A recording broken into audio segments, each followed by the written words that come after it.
Joel Rufino dizia: a esquerda não tem que ter uma política de segurança pública, a esquerda tem que ter uma política de proteção dos direitos. O que o Alessandro Barata dizia: não é direito à segurança, é segurança dos direitos. Né? Meu nome é Ricardo Krug e é um prazer estar aqui à frente de mais um episódio do Segurança dos Direitos. Segurança dos Direitos, o seu podcast em segurança pública, criminologia e direito penal.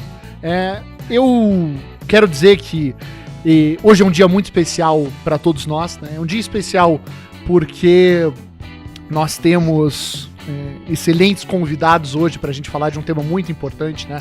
Sobre a importância da dogmática crítica, mas não só isso. Hoje também é um dia importante porque eu acredito que muitos de vocês já sabem que nós temos uma surpresa para anunciar. Né? Só que, para descobrir o que é, vocês vão ter que ficar até o final do programa. Porque, né, senão, qual é a graça?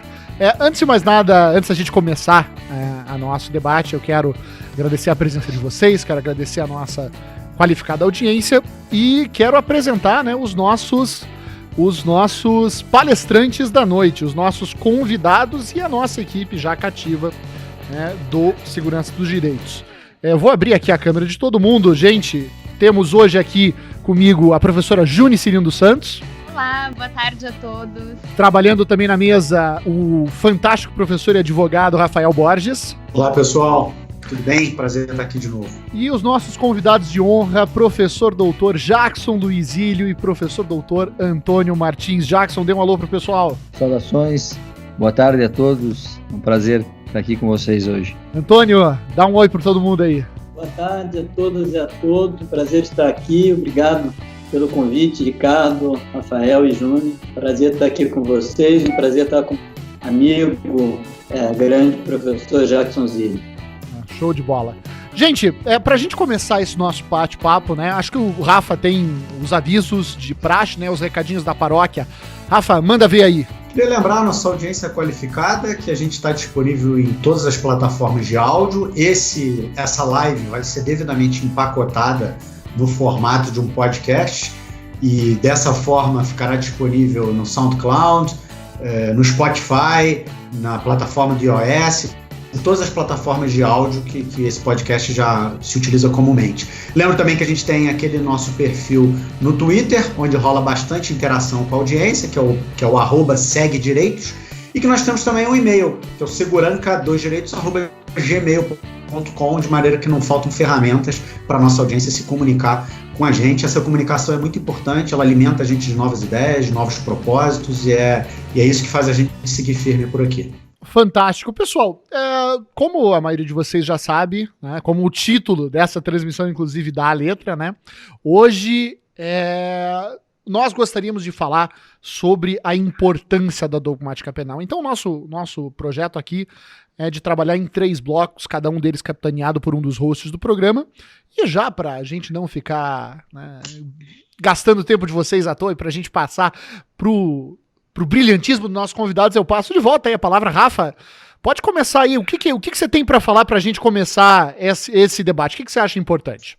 Primeiro, eu acho importante agradecer muito a presença aqui de Jackson e de Antônio, meus amigos particulares que toparam mais uma vez estar aqui na bancada do podcast. Tanto um quanto o outro já estiveram em outras ocasiões e lá brilhantaram bastante aí a nossa audiência com seus saberes, com a sua perspectiva sempre crítica sobre o direito, o processo penal e a própria criminologia. E dizer que é uma satisfação muito grande de vê-los aqui, ainda que através de uma tela de computador, né? A gente é do tipo do encontro, né? A gente não é do tipo do virtual, mas o que resta para esse momento é o virtual, então vamos usar e abusar desses dispositivos aí que a tecnologia nos oferece. Queria dizer que para mim é uma satisfação muito grande ter a presença dos amigos hoje aqui na tela do computador e disponível aí na nossa plataforma de YouTube. Eu queria começar pelo Jackson. Jackson, o tema dessa live é justamente a dogmática penal, né? Eu queria que você fizesse uma aproximação conceitual para a nossa audiência, explicando um pouco para a gente o que você entende mesmo, de um ponto de vista bastante conceitual, daquilo que seja, o que é a dogmática penal, né? O que significa esse conceito, a dogmática penal? Bom, queria agradecer também, outra vez, a oportunidade de estar aqui e de encontrar todos os amigos aí, num momento tão difícil, né, em que a gente está vivendo. É um momento de alegria só de poder vê-los e mais ainda poder conversar um pouco sobre direito penal. Todos aqui têm uma proximidade, um carinho muito, muito grande e uma admiração a todos pelo que produzem, pelo que são como pessoas também, que é o mais importante, né? Bom, vamos lá. O tema o tema da pergunta resume a nossa conversa, na verdade, muito bem pelo Rafael, né? O que é a dogmática e talvez qual é a função que ela tem. Eu vejo a dogmática penal no sentido de uma gramática de direito penal, uma forma de sistematização, de racionalidade do direito penal, né? Sem dogmática penal, nós teríamos certamente a aplicação da arbitrariedade, do poder de cada um, de quem tem a possibilidade de ditar o direito. Com a dogmática, nós temos pelo menos uma organização a partir da lei, né, de conceitos, de uma estrutura de imputação que ela é racional, porque ela permite que no final a gente chegue a decisões previsíveis, ou pelo menos ela deve cumprir essa finalidade. Claro que ela também serve como uma reflexão muito maior, né, talvez como até uma forma de...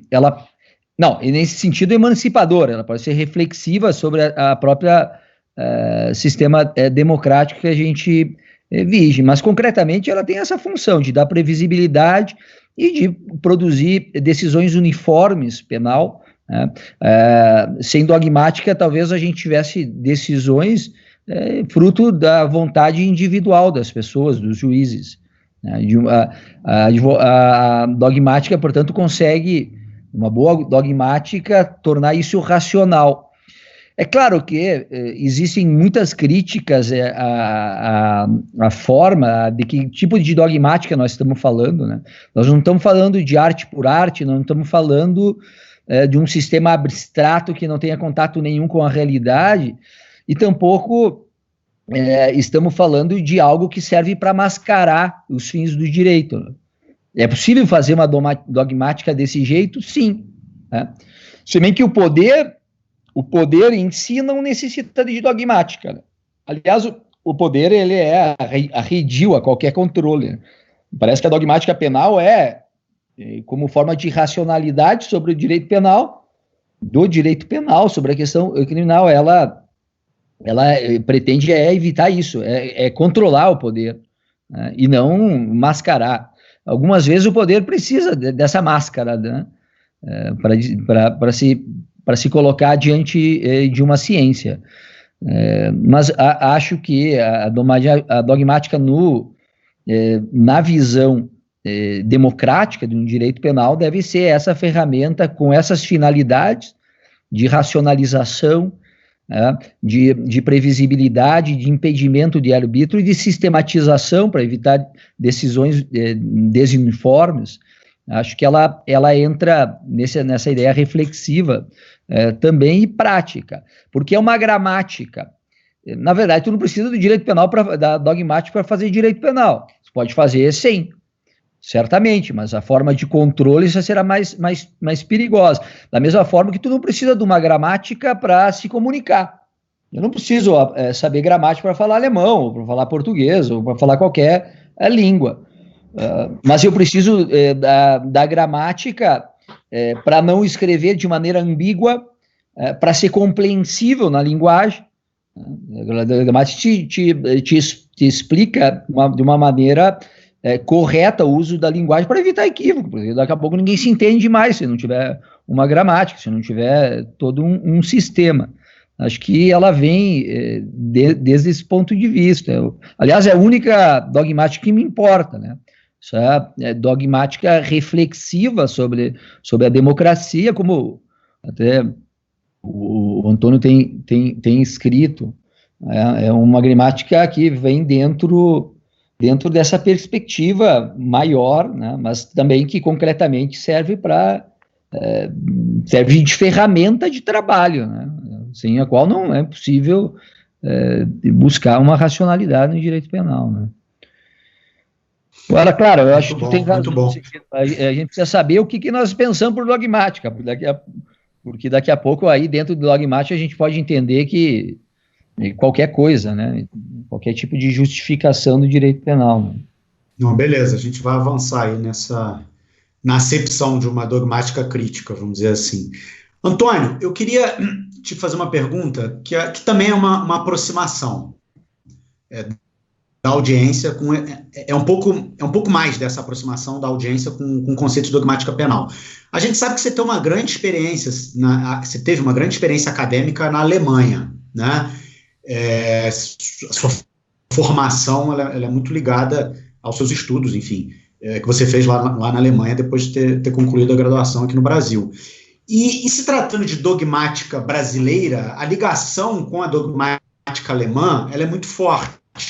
Né? Muito embora o Código Penal brasileiro tenha uma inspiração mais ligada ao Código Rocco, ao Código Italiano, e se tratando de dogmática, a influência alemã é inequívoca, né? Basta ler os clássicos, basta ler até os autores mais contemporâneos, a gente vai ver que essa ligação é muito forte. Eu queria que você falasse um pouquinho sobre isso com a gente, a partir dessa sua experiência lá na Alemanha. Quer dizer, o que é isso? De que forma que o Brasil incorporou essa dogmática alemã? Quer dizer, é isso mesmo? Como que isso funciona? Como que essa aproximação tem funcionado na sua avaliação? Bom, é uma questão muito complexa, porque, me parece, porque existem alguns aspectos importantes. No Brasil, quer dizer, a relação entre a dogmática alemã e a dogmática brasileira é antiga, basta mencionar a tradução do livro do von List pelo José Higino, basta mencionar o diálogo, para mencionar apenas uma das obras de peso, digamos assim, do direito penal brasileiro, o diálogo com a dogmática alemã, com a filosofia alemã na obra do Tobias Barreto. Quer dizer, é uma relação muito antiga e, portanto, é difícil falar de uma forma unificada a relação entre a dogmática brasileira e a dogmática alemã. Eu queria separar dois aspectos que me parecem muito. O primeiro é que a própria dogmática alemã, o desenvolvimento da dogmática alemã no século XIX, ou a partir do século XIX, que compôs, por assim dizer, o sistema com o qual nós, no Brasil, trabalhamos, quer dizer, com algumas variações, mas, digamos assim, o esqueleto já estava ali, no final do século XIX, o sistema List-Behring, e depois todas as pequenas transformações, o finalismo, e que foi absorvido pela dogmática brasileira. Esse sistema como o Jackson tinha dito, como uma gramática do direito penal, sem dúvida nenhuma útil, e essa recepção me parece que é positiva, quando nós comparamos com outros sistemas que não obedecem a essa gramática específica, e nos dá uma certa capacidade de comunicação internacional, porque também foi um sistema incorporado por outros países, Espanha, em parte o próprio direito penal italiano, Espanha, Portugal, toda a América Latina. Ele não é livre de problemas. Se nós olharmos uma boa parte dos dogmáticos alemães, entre os mais importantes do passado, eles têm, digamos assim, algumas tendências, isso fica claro em alguns autores especificamente, mas algumas tendências bastante problemáticas e autoritárias. Algumas páginas e comentários do von List sobre os criminosos irrecuperáveis, o Binding, que vai terminar num texto especialmente problemático sobre a exterminação dos, entre aspas, indignos de vida, que publicado póstumamente, escrito, enfim, são dois opúsculos escritos, um por ele e outro por um psiquiatra alemão. Todo o envolvimento da dogmática alemã com o nacionalsocialismo, a figura do Metzger, que é importante, para, por assim dizer, um renascimento ilustrado e democrático no pós-segunda. O que eu quero dizer com isso é que toda essa tradição entre racionalização do direito penal e irracionalidade do direito penal, não como algo da realidade contra o qual a dogmática luta, mas algo que está dentro da dogmática, essa irracionalidade, quer dizer, essa tensão entre racionalidade e irracionalidade, ela está na gramática com que nós trabalhamos. E isso foi pouco refletido na matriz, na Alemanha, e foi muito pouco refletido aqui, com honrosas, naturalmente, exceções. Posso citar muitos, mas representando Juarez Cirino dos Santos, Juarez Tavares, Nilo Batista, enfim. Mas é uma relação problemática. Um outro aspecto, além dessa herança, digamos assim, bendita e maldita da dogmática penal, me parece que houve ondas, algumas melhores, outras piores, de recepção. Nós tivemos uma incorporação, eu diria, fidedigna da dogmática alemã, com a tradução do José Hesino, evidentemente, um diálogo interessante pelo Tobias Barreto, em outros momentos históricos, sem dúvida nenhuma, um diálogo interessante na obra do Nelson Hungria, do e do Juarez Tavares, que escreveu nos anos 70, um livro chamado Teorias do Delito, e fez uma tradução do Wessels, que é um livro muito lido ainda até hoje, um manual muito usado na Alemanha. A Teoria do Delito é uma excelente síntese do desenvolvimento da dogmática alemã até aquele momento. Depois, nos anos 90, eu acho que início dos anos 2000, o Juarez Cirino dos Santos publicou a Moderna Teoria do Fato Punível, onde ele faz, eu acredito, um resumo realmente atualizado e perfeito, mas, sobretudo, a partir de um crivo crítico do desenvolvimento da dogmática alemã. E aí você vê a vantagem do olhar do criminólogo, do grande criminólogo, sobre o edifício dogmático. E a partir do final dos anos 90, diria, provavelmente finalzinho mesmo, mas início de 2000, uma recepção maior da dogmática brasileira. O finalismo, que isso foi introduzido lá nos idos dos anos 70, desse modelo funcionalista ligado ao vínculo entre dogmática e política criminal, que é o mais influente hoje em dia, do Klaus Roxin. Isso foi introduzido no Brasil. Bom, Juarez Tavares já falava no Roxin, evidentemente desde a Teoria do Delito, foi importante para as construções dele dos anos 80, mas o principal incentivador, eu acredito, o principal tradutor foi o Luiz Guerreiro, que hoje em dia é professor, e ele traduziu algumas obras, é um discípulo direto do Roxin. Isso deu frutos, existem alguns trabalhos vinculados a essa linha teórica, pessoas intelectualmente vinculadas, pessoalmente vinculadas ao Luiz, entre eles, eu acho que especial destaque o Alain Orleitz, que também é aluno direto do Roxin. Paralelamente a isso, o que eu diria que não aconteceu antes com o finalismo, pelo menos não aconteceu na mesma intensidade, houve o desenvolvimento, houve, por assim dizer, uma apropriação de conceitos, por vezes inadequada. Isso se deu, num primeiro momento, com uma importação muito pouco rigorosa da teoria da imputação objetiva. Muitos livros saíram a respeito. É um capítulo problemático da dogmática penal, porque ele parte, na verdade, de casos, então é muito difícil uma sistematização.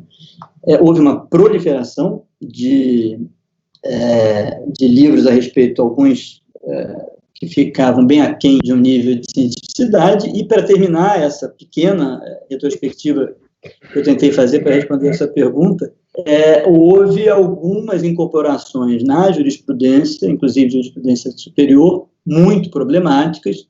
Acho que isso ficou especialmente representado na ideia de incorporação da teoria do domínio do fato, que errou no nome e no conteúdo. O que eles queriam incorporar não era a teoria do domínio do Estado, que já está presente na doutrina brasileira desde os anos 70, e que nem foi, digamos assim, fundada pelo Roxin, ele simplesmente a aprimorou, que se queria incorporar a teoria do domínio da organização e, na verdade, como uma teoria processual que ela não é, e com consequências às quais ela também não chega. E isso foi muito problemático na época da discussão do mensalão. Muito bom. Antônio e Jackson, vamos dar um salve aí para o queridíssimo professor Juarez Tavares, que está nos assistindo nesse momento. Para nós é um motivo de muito orgulho, né, ter o Juarez presente nessa live. E Antônio, eu queria, e Jackson também, eu queria investir um pouquinho naquilo que o Antônio chamou de relação problemática, né, ou dessa importação à crítica. E queria explorar um pouco de vocês as relações entre a dogmática e se é que essa relação existe, se ela existe, como que ela se desenvolve, entre a dogmática e a estabilidade dos regimes democráticos, né? E aí eu acho que o paradigma alemão é muito interessante, porque a Alemanha viveu um período de muito fértil de produção, fértil no sentido de havia muita produção de dogmática na Alemanha nazista, e isso não impediu que um regime autoritário sangrento, do qual todos queremos nos afastar, embora ele insista em se apresentar, né, de maneira bastante presente na nossa vida, né, principalmente no Brasil nesse momento, mas o fato é que a gente repudia isso, e a Alemanha conviveu com isso, quer dizer, uma produção dogmática profusa e regimes autoritários. Quer dizer, qual é a relação da dogmática com a estabilidade de regimes democráticos? A dogmática, ela pode ter essa... Porque na resposta do Jackson, ele parecia encaminhar a coisa para a definição conceitual de dogmática dele, conversava muito com uma postura mais crítica, de dogmática a serviço da contenção do poder punitivo, né? Uma gramática que nos ajuda a conter o poder punitivo, né? Então eu queria entender um pouco isso. É possível que a dogmática sirva como um instrumento a nos auxiliar nessa missão política, vamos dizer assim, de dar mais estabilidade para os regimes democráticos? Que se a dogmática não tiver essa utilidade de racionalidade, pois não tem o menor sentido continuar fazendo dogmática, né? Eu acho que se a gente ainda tenta sistematizar um direito penal, pensar racionalmente as categorias do delito, é sinal de que nós acreditamos, de certo modo, que é possível, que ela é útil dentro, evidentemente, de um contexto de limitação do poder punitivo. Agora, a relação entre dogmática e política criminal, portanto, dogmática e democracia, porque a política criminal de um Estado pode ser a derrubada de um Estado democrático, sempre foi uma relação atormentosa, né? Sempre foi uma relação difícil, né? Mesmo se você volta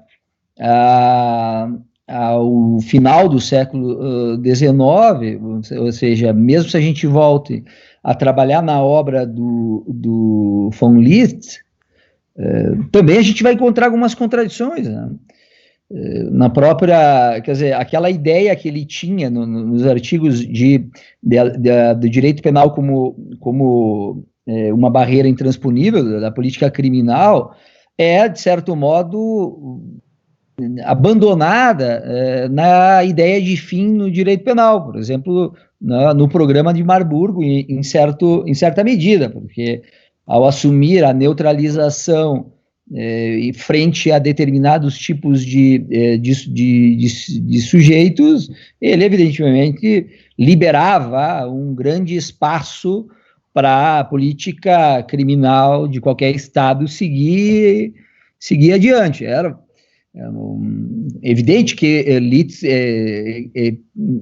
teve construções importantes, né, de limitação, contra penas de curta duração, tudo que foi de certo modo, incorporado nos anos 60 aí, no projeto alternativo, por exemplo, que era uma grande influência dele. Agora, a relação nunca foi absolutamente pacífica entre a política e a dogmática penal, senão absolutamente ao contrário. Inclusive, se a gente pensar no pós-guerra, pós-Segunda Guerra Mundial, é inacreditável que a dogmática penal pudesse ser algo útil naquele sistema. Se bem que há um texto do Welzel onde ele acha que a dogmática penal, durante o nacionalsocialismo, teve uma utilidade de racionalidade, que foi a grande bandeira de segurar aquela política, tá? Que é uma grande bobagem, né? Evidentemente é uma grande mentira isso. Não há direito que segure um sistema violento. O direito não tem absolutamente nenhum poder aqui para a dogmática, não tem nenhum poder de contenção dentro do regime autoritário.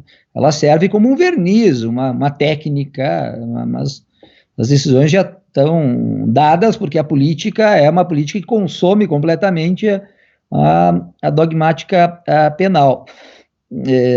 Munhoz Konde tem um artigo que fala dessa relação costumada, onde ele costuma, algo que ele já tinha escrito nos trabalhos sobre o Metzger, que é aquela ideia de que depois da Segunda Guerra se começou a falar dessa dogmática de maneira formal, abstrata, como algo inacessível às pessoas normais, né, justamente para evitar enfrentar a posturas de alguns professores, de alguns penalistas durante todo o nacionalsocialismo, né? Quer dizer, aquela discussão se o dolo está no tipo, está na culpabilidade, se o cara é finalista ou é causalista, que não tinha, ele via único propósito, efetivamente, levar a discussão para um plano absolutamente incompreensível para seguir vivendo como se lá não tivesse feito nada, não tivesse acontecido nada. A dogmática de 33 a 45, no meu ponto de vista, não serviu para muita coisa, né? Inclusive, se pegar aquele livrinho do Schaffstein sobre direito penal autoritário e direito penal liberal, é um manifesto contra a dogmática penal, porque apaga as contribuições da teoria do bem jurídico, né? Transforma o direito penal num direito penal de dever, né? De quebra de dever. Todo delito é uma quebra de dever contra o Estado. A pena é um instrumento do Estado de autoridade, simplesmente. Então, o próprio finalismo, como o Antônio falou, chega ao Brasil por Mestieri aí no começo dos anos 70, no livrinho dele, sequer foi assumido aqui, e aí acho até bom, de maneira completa, né? Seja porque não entenderam ou não assumiram ela de maneira integral, né? Parece que o finalismo aqui só serviu para estruturar a teoria do delito desde o ponto de vista de uma tipicidade complexa, né, onde agora isso para os brasileiros, o finalismo se reduz a isso, o que é um absurdo, porque o finalismo poderia levar a soluções muito mais autoritárias, né? Desde o ponto de vista da noção de injusto pessoal, e é o que o Juarez Tavares, o professor Juarez Tavares já havia escrito nesse brilhante livrinho aí que dá o estado da discussão da teoria do delito na Alemanha até os anos 80, aí, publicado no começo dos anos 80, ele já apontava que o finalismo, claramente, pode levar a um direito penal de ânimo, né? Direito penal de ânimo é muito perigoso. Depois tem o trabalho da Mônica Fromm também sobre as raízes ideológicas do Weltzel, e hoje hoje se conhecem trabalhos, né, apontando toda a possibilidade dele ter também ter contribuído, enfim, ter uma teoria, seja lá na culpabilidade, seja no injusto pessoal, que tenha, de fato, e nas relações que teve com o colega durante o nacionalsocialismo, tem uma certa responsabilidade, assim. E aí são inúmeros os professores, né? Até gente que como Weber, que o Zaffaroni diz que não, esse que é um Helmut Weber que não teria relação. Depois tem um parecer aí também firmado durante o nacionalsocialismo. Isso quero dizer que a relação entre política criminal e dogmática penal era uma relação muito tensa, né? E é por isso que a gente tem que pensar essa dogmática como realmente evidente. Eu não sei se ela consegue barrar toda uma política, todo um modelo de Estado autoritário, mas ela consegue alertar isso, ela consegue mostrar quando se está aplicando o direito penal de maneira incorreta. Ela é uma boa gramática. Serve para isso, serve para a gente falar, olha, essa decisão do Supremo Tribunal aqui, se os fins deles no mensalão eram punir fulano, ou não é problema nosso. O problema nosso, como os dogmáticos, vão mostrar como há uma manipulação da dogmática penal para alcançar os fins que não são daquela teoria, são fins são um desvirtuamento completo. Se você não tem dogmática, é muito mais fácil de fazer, quando tu tem uma dogmática ruim, né? Ou seja, uma dogmática ou muito abstrata, que não dê boas soluções, boas decisões, previsíveis, enfim. A dogmática alemã, evidente, é mais avançada no nosso sistema continental, não há a menor dúvida, ela é sistematizada. Agora, isso também não garante que ela vá impedir decisões ruins, politicamente ruins, e não vai impedir. Acho que é muita pretensão nós imaginarmos que ela pode, mas ela pode servir como denúncia também, né? Isso ela pode fazer, né? Fez talvez lá, de certo modo, e pode fazer aqui. Isso não quer dizer que a gente tenha que baixar a cabeça para as decisões ou por um sistema dogmático alemão. Eles têm também grandes problemas, né?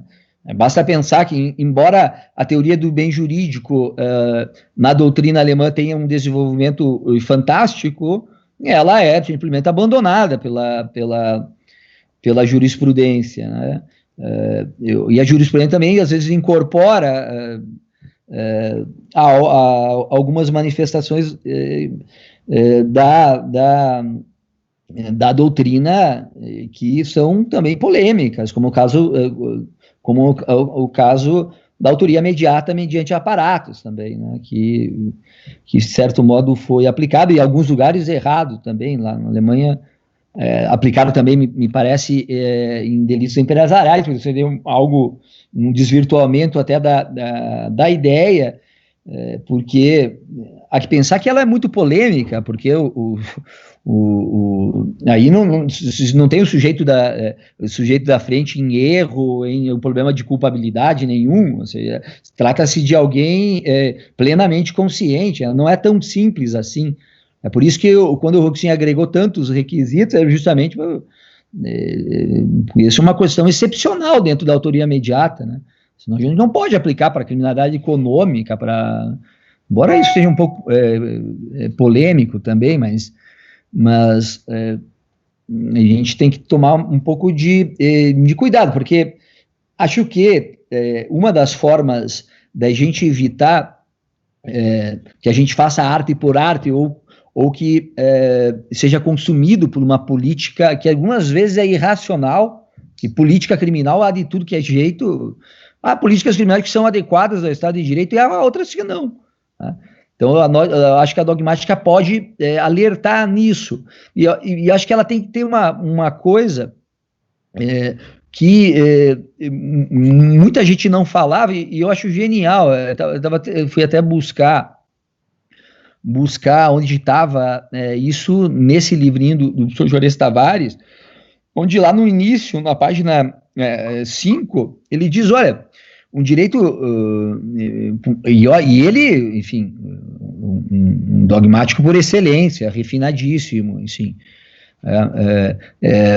uma dogmática, um direito penal tem que estar a serviço da proteção de valores humanos elementares, né, e só adquire dignidade quando se liberta do puro positivismo. Portanto, é preciso fazer uma dogmática que se liberte de uma mera abstração.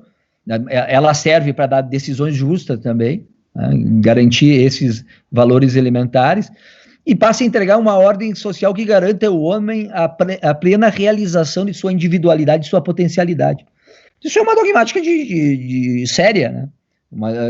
Posso dizer, uma dogmática comprometida, né, com a defesa do indivíduo, com a defesa desses valores superiores a qualquer ordem.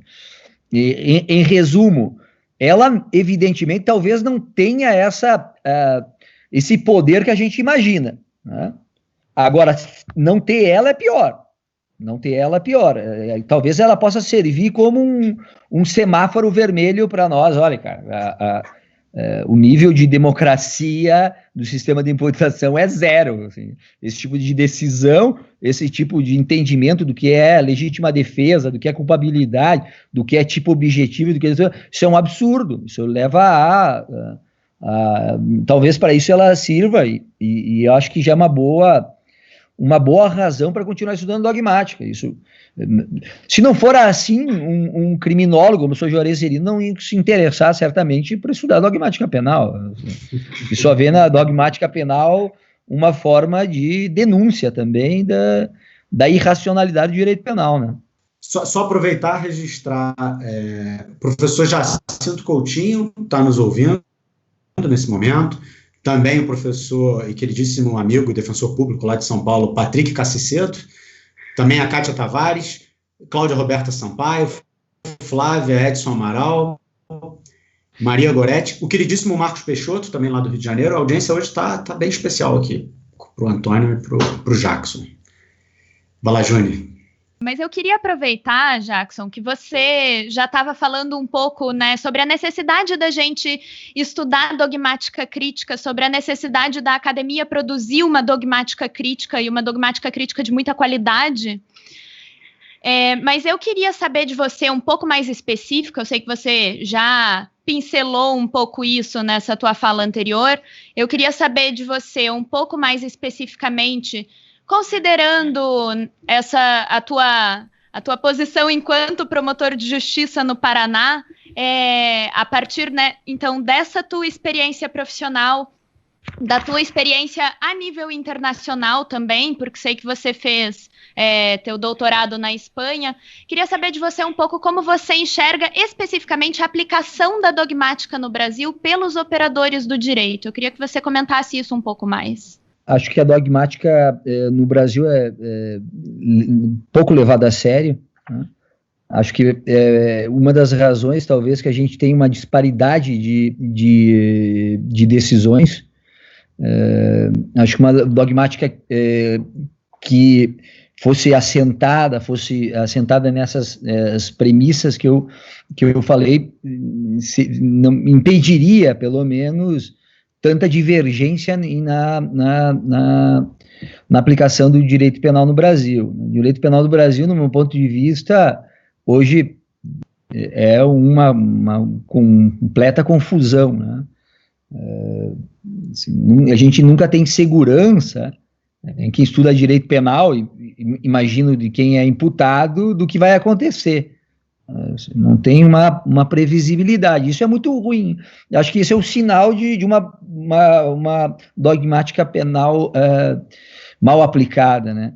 Inclusive, no Brasil, só para lembrar alguns casos, quando se aplicou a primeira vez a teoria da imputação objetiva, num caso pelo STJ, pelo menos o que recordo daquela morte na faculdade de uma festa da faculdade de medicina, numa federal, onde a turma de organização da festa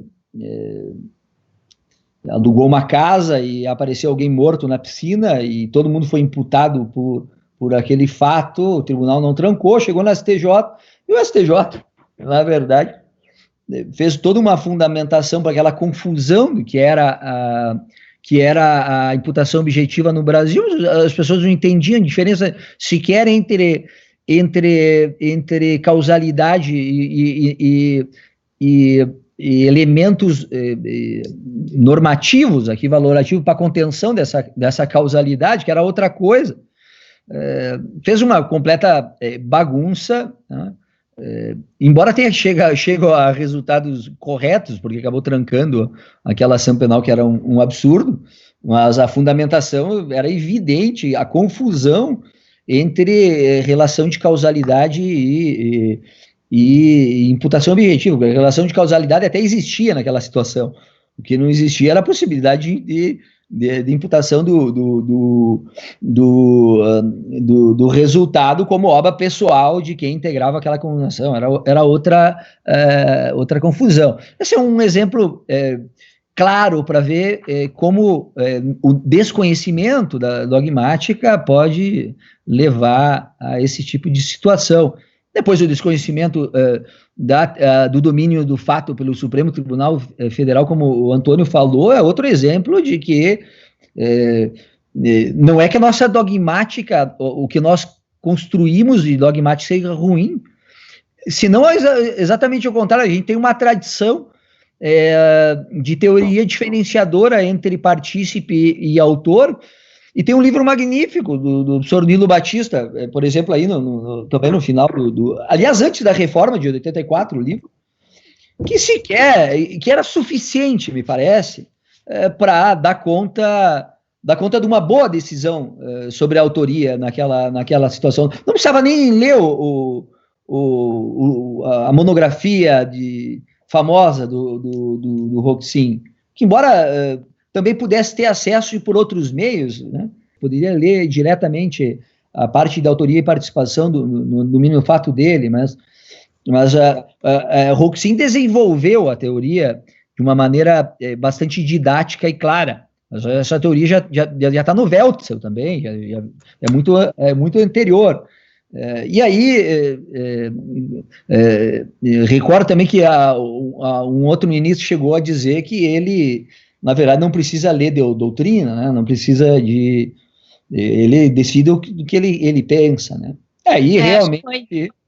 Nosso querido Marcos Peixoto aqui tá falando que... ele cita aqui, não me importa o que pensam os doutrinadores. Diz o nosso querido amigo Marcos Peixoto aqui que foi o ministro Humberto Gomes de Barros que escreveu. Mas é possível que mais que um já tenha dito algo parecido. Esse talvez seja um exemplo de que o problema não é a dogmática construída por nós no Brasil. Acho que a gente tem boas coisas, tá? Tem aí gente nós tivemos grandes penalistas no Brasil desde o século XIX, né? No século XX também tivemos brilhantes penalistas e, sobretudo, depois da democratização, tivemos uma abertura de gente saindo. E mesmo aqueles que foram embora ou se encontram na Alemanha sempre estão produzindo, estão discutindo a ciência penal brasileira, não estão de costa para isso. Então não é de falta de material, talvez falta de compromisso, ou talvez nossa de fazer com que as nossas produções, o que a dogmática penal brasileira produz, possa ingressar e se materializar em boas decisões, né? E não naquilo que se viu na aplicação da imputação objetiva, o que se vê na na consumação do furto e do roubo, ou seja, as coisas completamente irracionais, né? Ou que se vê em bem jurídico, ou que se vê no voto da Rosa Weber, por exemplo, no domingo, o fato que é realmente uma agressão à ciência penal brasileira. Assim. Não, maravilha. E é bem nessa direção que eu quero trazer esse debate, porque eu pergunto isso pelo seguinte: há algum tempo atrás, já durante a quarentena, eu ouvi uma aula do professor Luiz Greco, em que ele estava falando, estava apresentando, né, a nova edição do tratado do professor Roxin, que é já escrita ali a 4 mãos, e nessa aula ele comentou a existência de uma certa limitação, digamos, que é muito particular do ensino jurídico brasileiro, que é em relação a essa dissonância que existe entre o direito penal que é ensinado nas faculdades e esse direito penal que a gente vê materialmente ali, concretamente sendo aplicado no judiciário todos os dias. O que eu quero trazer, então, um pouco para a conversa é justamente essa relação entre teoria e jurisprudência, que eu acho que é uma relação que é bastante importante da gente pensar. Porque, pelo menos de acordo com o que o professor Luiz Greco falou, e também é um pouco a impressão que a gente tem aqui de um modo geral no Brasil, me parece que existe um esforço por parte dos cientistas, dos penalistas alemães, em dar uma certa atenção para a jurisprudência, não no sentido de tentar adequar a dogmática à jurisprudência, porque óbvio que isso seria uma absoluta irresponsabilidade do ponto de vista da racionalidade do direito penal, mas justamente para tentar fazer uma crítica dogmática à jurisprudência que possa trazer a academia para mais perto do judiciário e o inverso também, né, que possa aproximar o judiciário da academia. Quer dizer, ao invés dessa tradição brasileira, que é a experiência do ensino jurídico de grande parte dos estudantes de direito no Brasil, de manuais e professores de penal que ficam repetindo exemplos obsoletos, hipotéticos, abstratos, né, que fazem com que a dogmática penal pareça tão descolada da realidade, que exista um esforço real em demonstrar a importância material da dogmática, fazendo a crítica dogmática à jurisprudência, justamente para a gente pensar esses problemas concretos que o judiciário enfrenta no dia a dia. Eu quero ouvir daí, especialmente do Antônio, isso já pensando na tua experiência em sala de aula aqui no Brasil, na UFRJ, mas também pensando na tua experiência internacional na Alemanha, que você conhece essa realidade muito melhor do que a gente, né? Queria saber como é que você avalia essa relação entre o ensino da dogmática penal e a construção da dogmática penal no Brasil. Se tem alguns problemas que você já enfrentou, que você entende que são mais relevantes, como que você lida com essa problemática dessa dissonância entre a jurisprudência e aquilo que está sendo construído na academia brasileira, que muitas vezes é muito crítico, é muito importante, mas que, por vezes, parece para o aluno, para o estudante de direito, um pouco descolado da realidade.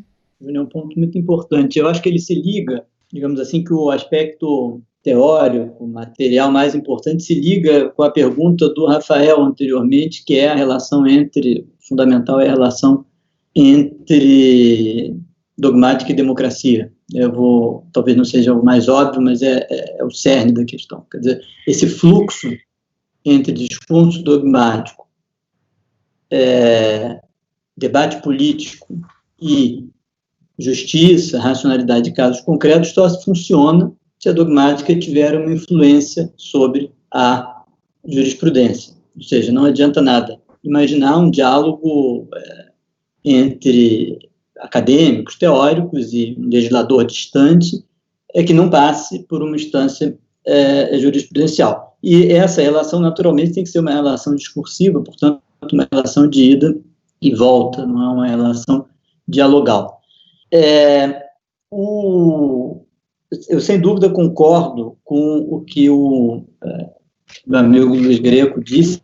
Existe uma distância muito maior dogmática no Brasil do que, por exemplo, na Alemanha, embora na própria Alemanha haja uma reflexão a respeito e crítica.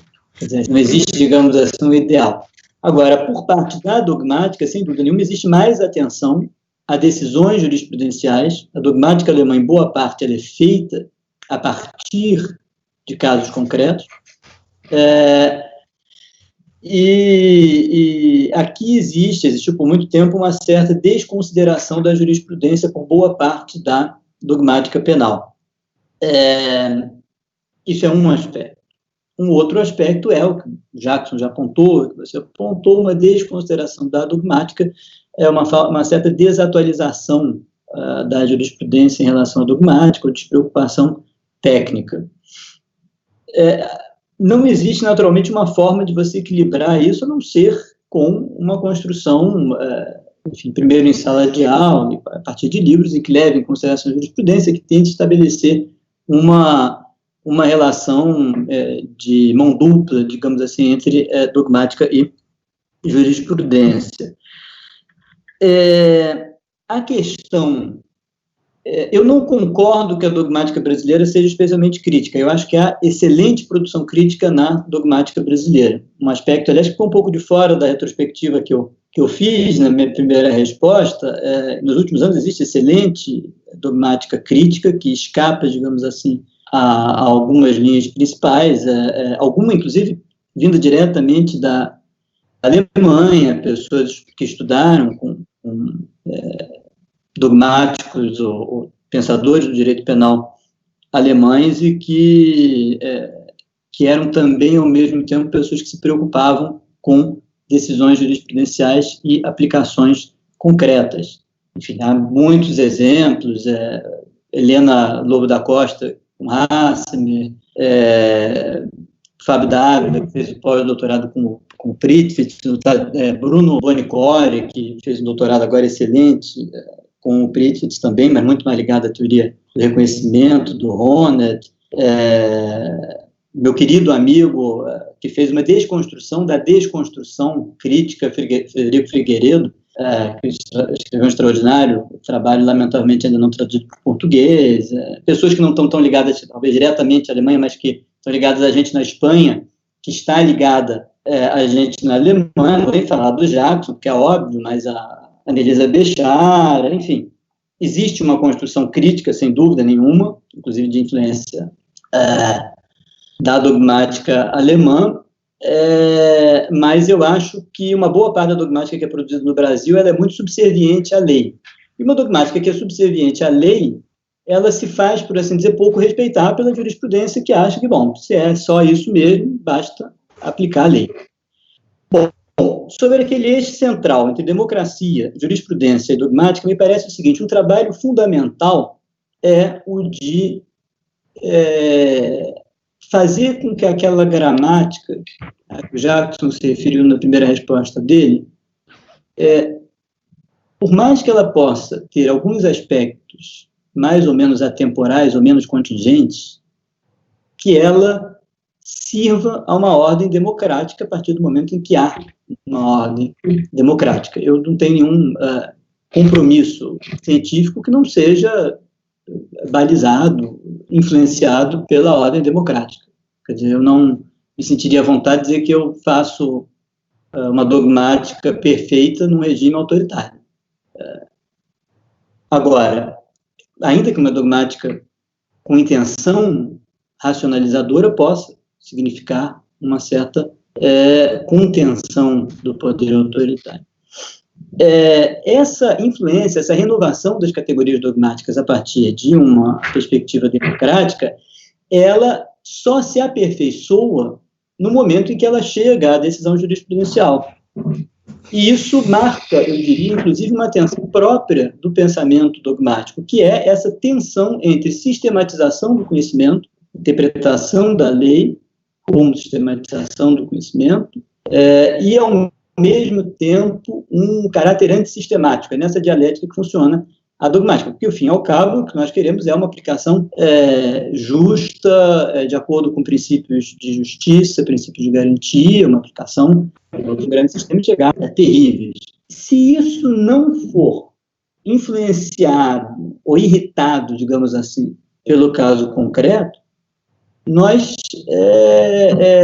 não estaremos produzindo dogmática, nós estaremos talvez fazendo má filosofia.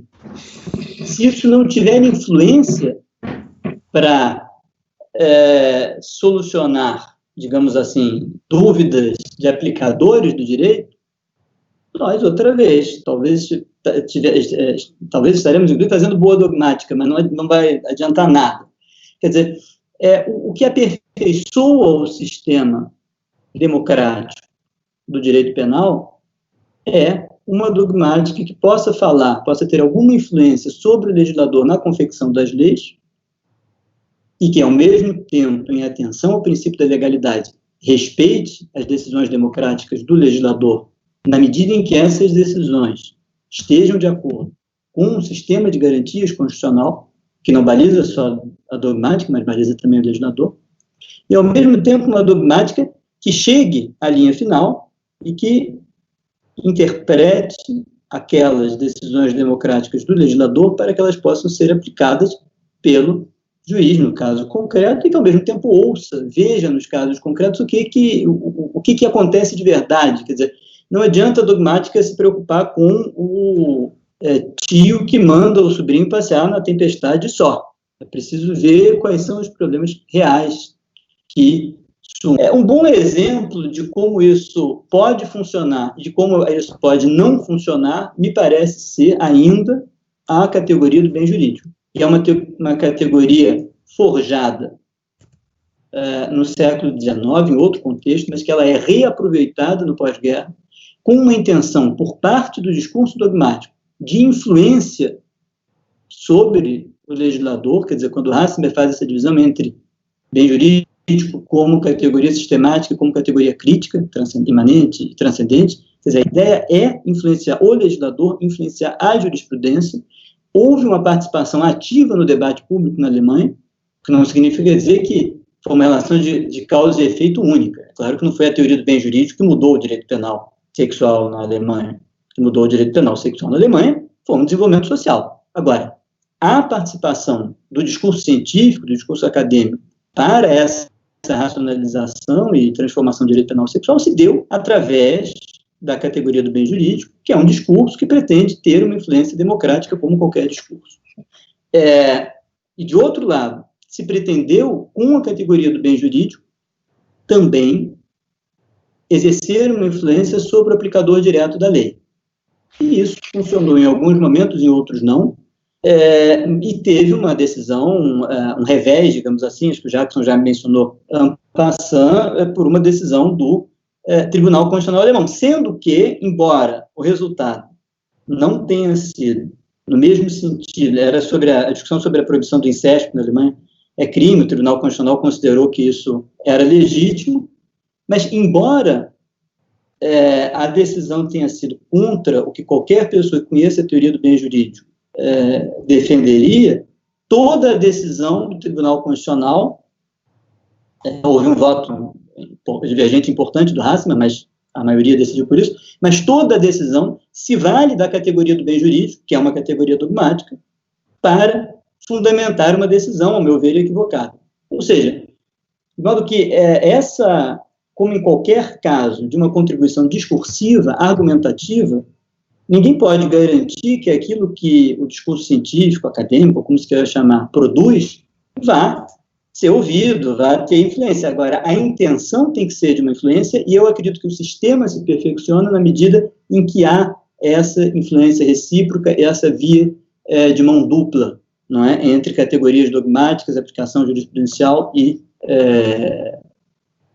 funcionamento democrático. Não, maravilha. Eu acho que a tua resposta foi até mais completa do que a gente estava esperando, porque a gente queria também ter feito para você essa pergunta sobre o aperfeiçoamento democrático, e você acabou incorporando isso nessa mesma resposta. Achei ótimo. Eu tenho uma pergunta para o nosso querido Jackson. Né? Jackson, veja, eu tenho uma posição um tanto quanto de retaguarda aqui no Introcrim e no Segurança dos Direitos, de alguma forma, pela minha posição enquanto a dogmática. Né? Eu enquanto professor de criminologia, eu tenho que admitir que a dogmática penal, ela de alguma forma me cansa, né? Eu tenho algum receio, algum pé preso em relação a ela, né? E quem sabe, talvez, inclusive, enquanto se o direito deve ser considerado como ciência, né? Mas é verdade que escutando vocês, escutando o nosso querido Jacinto Nelson de Miranda Coutinho, nosso querido Juarez Tavares, nosso querido Juarez Cirino dos Santos, escutando esses mestres, eu tenho que dar o braço a torcer, né? E reconhecer que o direito, como vocês mesmos falaram, é uma peça, não é uma peça só importante, é uma peça fundamental dentro dessa estrutura do sistema de justiça criminal, né? Ele é a peça que mantém ainda alguma chance de controle e de racionalidade sobre o poder punitivo do Estado. Mas, como o que eu acredito que seja verdade, né, essa angústia minha em relação à dogmática penal, a dogmática conforme ela é feita, ela é vista nos tribunais, nas cortes, tá? Como é que, diante de tudo isso, eu quero saber o seguinte, você, Jackson, que é também professor de criminologia, como é que você se sente? Como é que você teria como aliviar essa minha angústia sobre a importância da dogmática, sobre a centralidade dela num processo penal, aí, lato sensu, né, num direito penal democrático? Bueno, eu acho que talvez essa tua falta de esperança na dogmática penal se deva a uma concepção muito forte no Brasil, especialmente por conta do Roberto Lira Filho, de que se deveria construir um conceito de delito segundo uma perspectiva criminológica, e não meramente restrita a um formalismo jurídico, que colocaria os juristas em algo externo à realidade. Eu não vejo a dogmática, como eu te falei, desde esse ponto de vista. A dogmática penal não trabalha no escuro, né? Ela está metida e tem um compromisso claro, tem uma relação, como o Antônio falou, direta com a democracia. Isso não significa que a dogmática penal ela seja algo neutro, que ela não tenha, como muita gente já pensou, né, que faça com que o aplicador seja alguém, quem faz dogmática e quem aplica algo, tem alguma certa neutralidade científica. Tampouco acredito nisso. Acho que é um compromisso, mas a gente tem que orientar uma dogmática por um compromisso democrático, de contração do poder punitivo, e por isso talvez a gente não deva estar simplesmente refém de uma dogmática estúpida derivada de uma leitura pontual de determinada lei.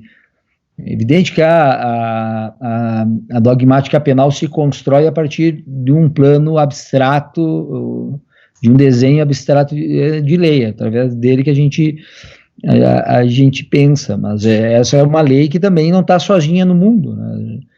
Há algo que dá legitimidade a esse sistema, que é uma Constituição, pelo menos uma parte de Constituição agarrada à defesa do indivíduo frente ao poder. Então é nesse contexto que se relaciona, na verdade, a dogmática, não com o formalismo da lei posta, né, senão com esse compromisso de uma lei maior, né. Eu fico imaginando, evidentemente, fazer uma dogmática penal quando tu tem uma Constituição autoritária, fascista, nazista, né? Aí seria, de certo modo, um pouco mais difícil. Agora, quando tens uma Constituição com uma parte dura de defesa do indivíduo, Tampouco a dogmática fica refém a uma legislação, senão é essa estrutura geral. Por isso que eu acho que ela ainda tem muito o que oferecer, e o compromisso de quem faz dogmática é o compromisso com isso, um compromisso com a liberdade humana, né? De construir todas essas categorias de maneira a servir de contenção mesmo, de irracionalidades na aplicação do direito penal, né? E aí não há nada que possa substituir um conceito funcional mesmo de delito, assim. É esse que torna o direito penal possível de aplicação, assim. Não tem outra saída. Não, fantástico. Olha, assim, eu digo isso porque é realmente uma aflição que eu tenho, né?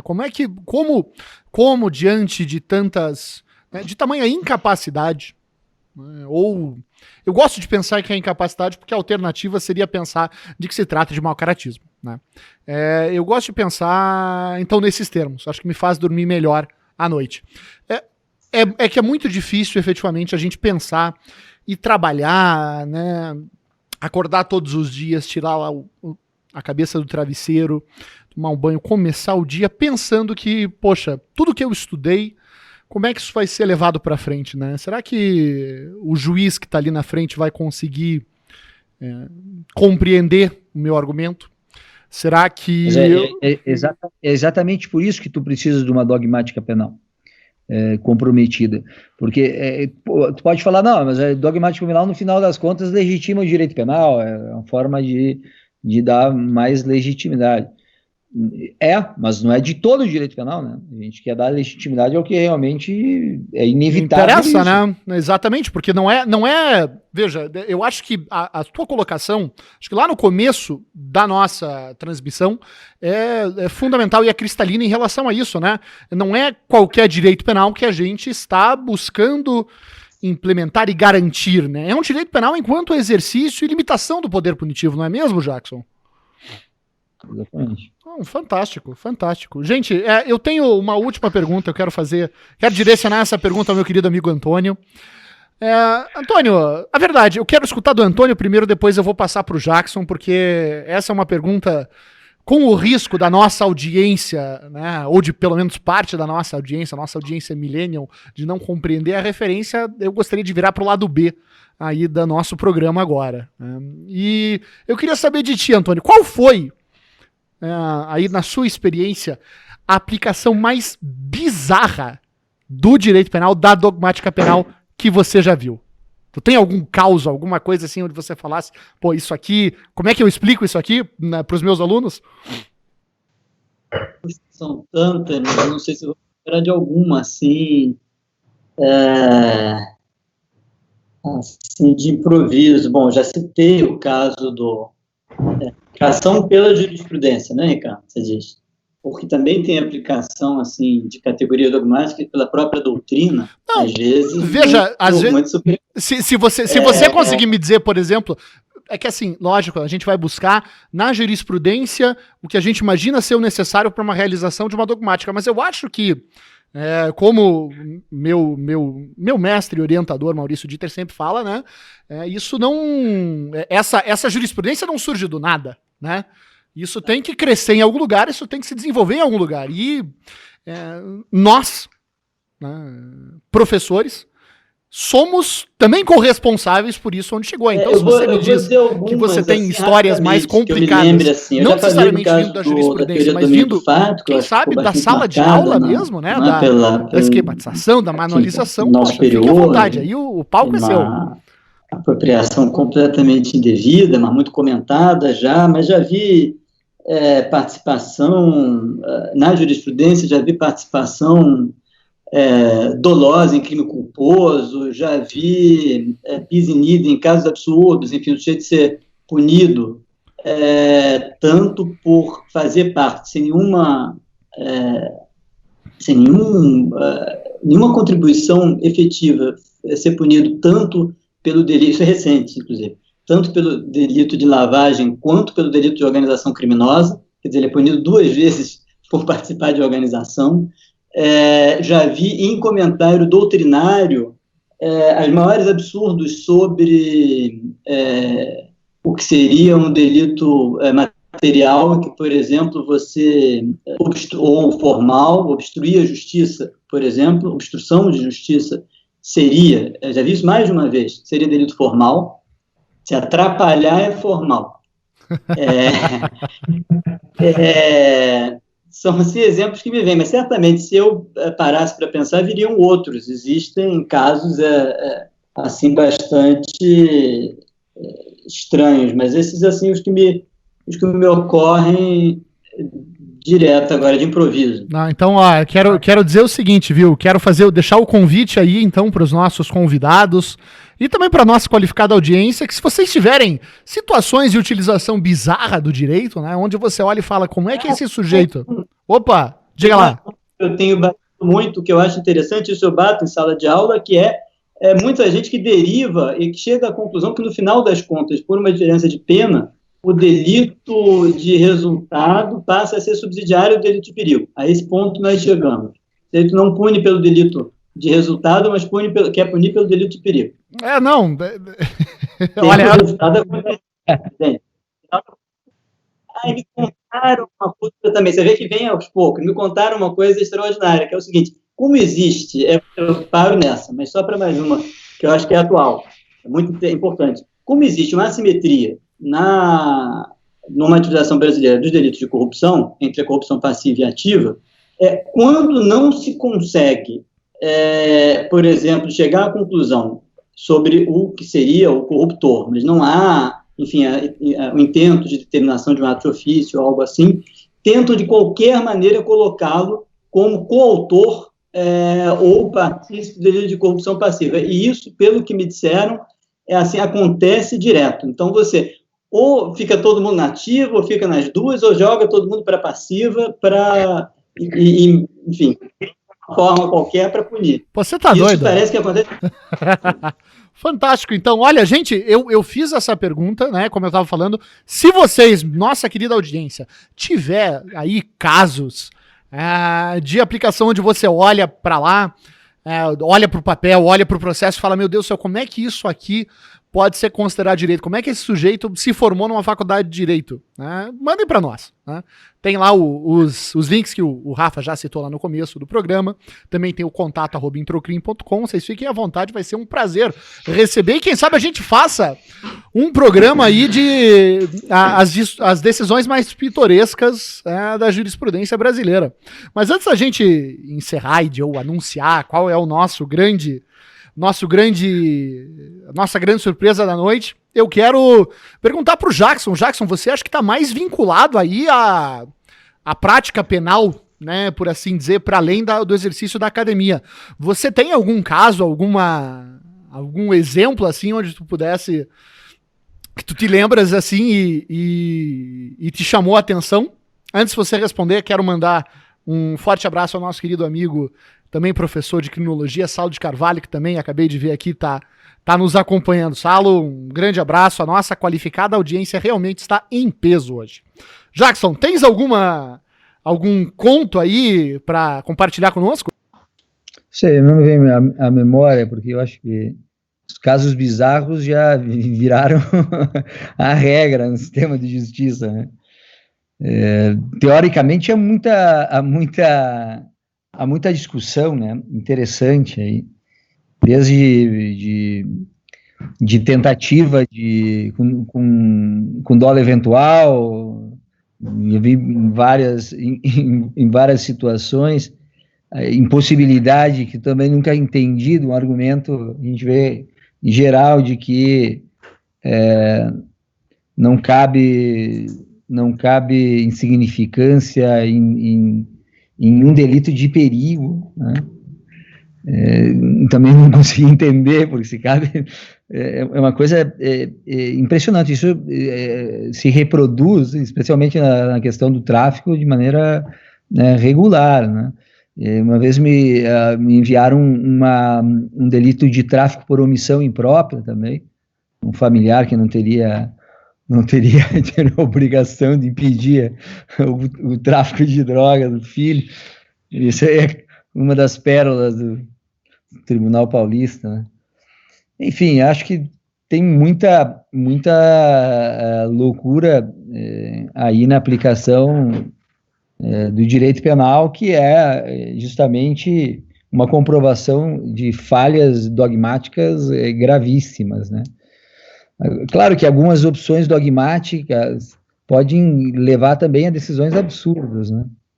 Se a gente for pensar, por exemplo, aonde pode levar o finalismo, daqui a pouco, se a gente tá punindo tentativas inidôneas, completamente impossíveis, se não fosse uma regra expressa, graças a Deus, se fosse depender de uma estrutura dogmática, talvez a gente aceitasse punição de tentativas irreais. Então, acho que tem muito material aí para encontrar esse tipo de decisão, né? Em termos de concurso de crime, também há muita coisa maluca no Brasil, né? Muita coisa maluca, em crime continuado, em concurso material, acho que é outro tema que a gente precisa resolver logo, porque...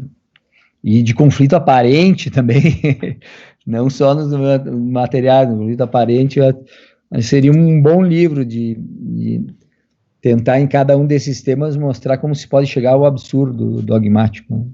Sem dúvidas, pessoal. E, olha, eu acho que, a título de curiosidade, já vi coisas desde capacidade de conjugar gestão fraudulenta com delito de incapacidade, de ausência de autorização de instituição financeira, né? Se é instituição, como é que é fraudulenta, se não é, como é que não é. Mas eu também já vi gente defender prevenção geral positiva, né? Gente que eu respeito muito, então não sei, pode ser que na minha incapacidade ainda tenho muitas coisas que eu precise compreender para fazer sentido, né, enquanto jovem criminólogo. Quero muito agradecer a audiência de todos vocês, quero muito agradecer ao nosso painel inteiro, que eu agora posso ver, posso acompanhar aqui. Foi um prazer gastar esse tempo com vocês, né? Foi um prazer desenvolver esse processo do curso de Teoria do Delito contigo, especialmente, meu querido amigo Jackson. E agora, acho que sem mais delongas, né? Agora que o grande clímax chegou, eu passo a palavra ao nosso querido Rafael Borges para fazer as considerações finais e o encerramento desse nosso programa. E é isso, vamos continuar aqui trocando ideias e fortalecendo a resistência. Queria agradecer muito a você, a Juni, a Jackson, a Antônio, a audiência, mandar um beijo para todos e dizer que na semana que vem a gente está junto mais uma vez. Fantástico, pessoal. Um grande abraço a vocês e nós contamos com a participação de vocês nos próximos programas do Segurança dos Direitos e do Introquei. Um forte abraço!